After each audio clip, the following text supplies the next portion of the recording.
तो चले जात लक्ष्मण मुनि संगा, गए जहां जग पावनी गंगा। वहां पहुंचे हैं जहां पर जग को पवित्र और पावन करने वाली भगवती गंगा मैया अविरल रूप से, अथाह रूप से प्रवाहित होती रहती है। जहां पर गंगा मैया का प्रवाह प्रवाहित हो रहा है, अब वहां पर पहुंचे हैं। जही प्रकार सुरसरी मही आई। गंगा जी का दर्शन किया राम जी ने, लक्ष्मण जी ने, स्वयं गुरुदेव ने।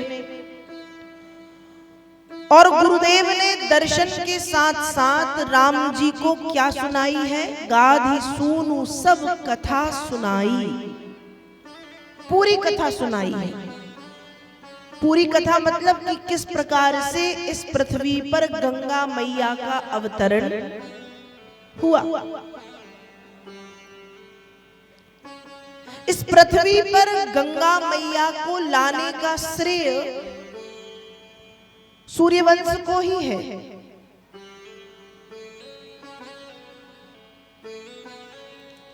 सूर्यवंश में सगर नाम के एक प्रतापी राजा हुए, जिनकी 2 पत्नियां थीं। जिनकी पहली पत्नी का नाम है सुमति और दूसरी पत्नी का नाम है केशमी।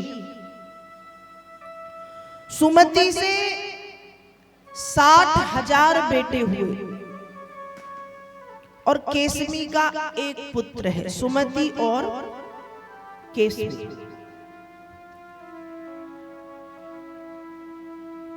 एक बार की बात है,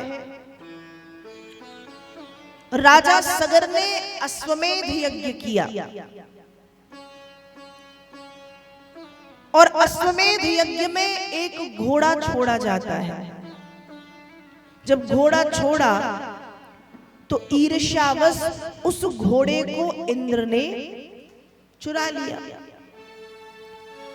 घोड़े को इंद्र ने चुराया और घोड़ा कपिल मुनि के आश्रम में ले जाकर के बांध दिया। सगर के 60,000 बेटों ने घोड़े को बहुत ढूंढा पर घोड़ा नहीं मिला। तब इन्होंने पृथ्वी को खोदा और सगर के 60,000 पुत्रों का पराक्रम देखिए कि एक घोड़े को खोजने के लिए पृथ्वी को खोद डाला और बड़ा भारी समुद्र बना दिया। तो समुद्र भी किसकी देन है? सूर्यवंश की। अब सगर के 60,000 पुत्र पहुंचे हैं पाताल। तो कपिल मुनि के आश्रम में अपने घोड़े को बंधा देखा। अब सगर के 60,000 पुत्र बिना किसी कारण के, बिना कुछ जाने कपिल मुनि के लिए अपशब्दों का प्रयोग करने लगे कि ये जो कपिल मुनि है ये ठीक नहीं है, ये चोर है, और देखो इन्होंने ही हमारे घोड़े को चुराया है और अपने आश्रम में ला करके बांधा है, ये चोर है। सगर के 60,000 पुत्रों ने जब कपिल मुनि के लिए अपशब्दों का प्रयोग किया, उस समय कपिल मुनि को आ गया क्रोध। और जब कपिल मुनि को क्रोध आया तो उनके नेत्र खुल गए और कपिल मुनि के नेत्रों की अग्नि से, क्रोधाग्नि से सगर के 60,000 पुत्र जल करके भस्म हो गए। अब जब जल करके भस्म हुए तो बात ये आती कि 60,000 जो जल करके भस्म हुए हैं उनका कल्याण कैसे हो। तो सगर की दूसरी पत्नी केसमी के पुत्र असमंजस और असमंजस के पुत्र हुए हैं अंशुमान। अंशुमान कपिल मुनि के पास पहुंचे और कपिल मुनि से खूब प्रार्थना की है कि भगवान आप कृपा करें जिससे हमारे पूर्वजों का उद्धार हो। तो कपिल मुनि को भी दया आ गई और कृपा कर दी कि यदि गंगा मैया पृथ्वी पर आ जाएं तो गंगा जल के स्पर्श से आपके पूर्वजों का उद्धार हो जाएगा। तो अंशुमान ने कठोर तपस्या की,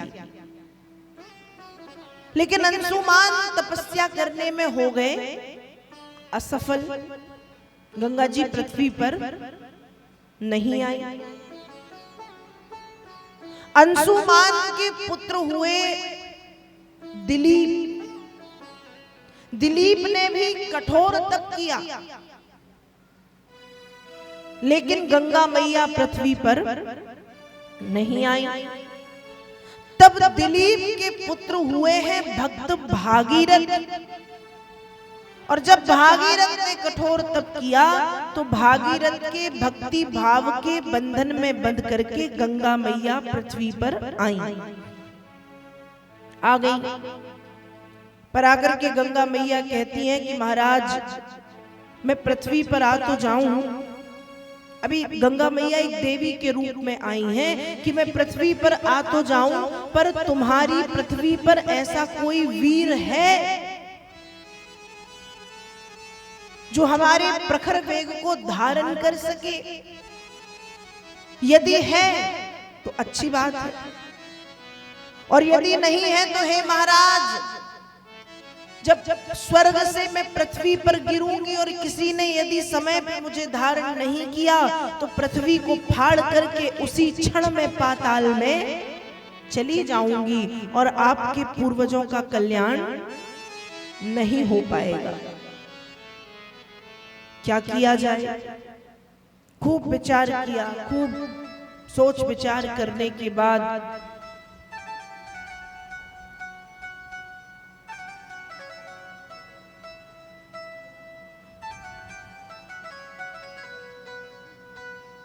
भागीरथ ने भगवान शंकर को पुकारा है।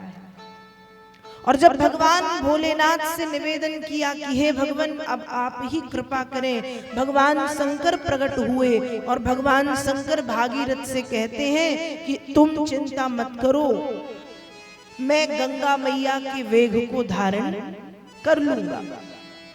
और जब स्वर्ग से गंगा मैया गिरी तो पृथ्वी पर ना गिर करके भागीरथ की भगवान शंकर की जटाओं में गिरी।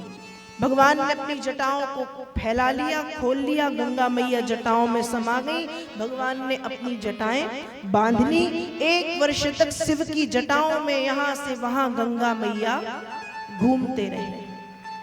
उस समय भागीरथ ने निवेदन किया और भागीरथ के निवेदन पर गंगा मैया भगवान शंकर की जटाओं से आती हैं हिमालय पर्वत पर, और फिर हिमालय पर्वत से गंगा मैया आई हैं पृथ्वी पर।